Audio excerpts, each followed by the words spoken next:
రితు చౌదరి అందం తర్వాత మెయిన్ ఇష్టం ఎవరంటే సంజనానే. సంజన ఎందుకు ఇష్టం అంటే సంజన చాలా అందంగా ఉంటుంది. సంజన అందరి గురించి మాట్లాడుతుంది, అందరినీ గెలుగుతుంది. కానీ ఇప్పుడు పెద్ద దొంగ అనేటువంటి విధంగా ప్రూవ్ అయిపోయింది.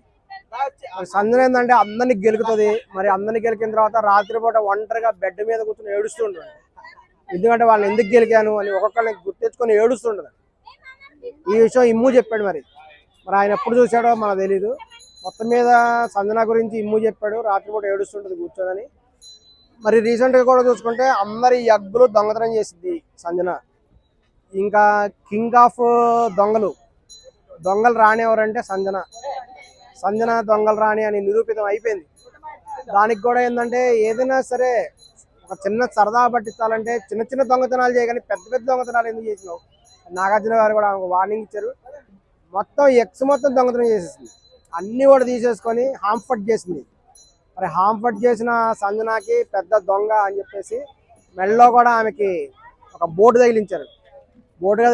ఇందులో ఆమెను ఏంటంటే టెనెంట్గా మార్చేశారు. ఇప్పుడు ఆమెకు పెద్ద పనిష్మెంట్ ఇచ్చారు. ఏంటంటే బిగ్ బాస్లో ఉండే వాళ్ళందరూ కూడా సంజనాని బాగా వాడుకోవచ్చు, సంజనాని అన్ని రకాలుగా కూడా ఉపయోగించుకోమని బిగ్ బాస్లో ఉండేటువంటి వాళ్ళందరూ కూడా చెప్పడం జరిగింది. మరి వాళ్ళందరూ కూడా సంజనాని రేపటి నుంచి కూడా ఇమ్ము ఏ విధంగా వాడుకుంటాడు, లేకపోతే మిగతా రాము ఎలా వాడుకుంటాడు అనేది కూడా చూడాలి.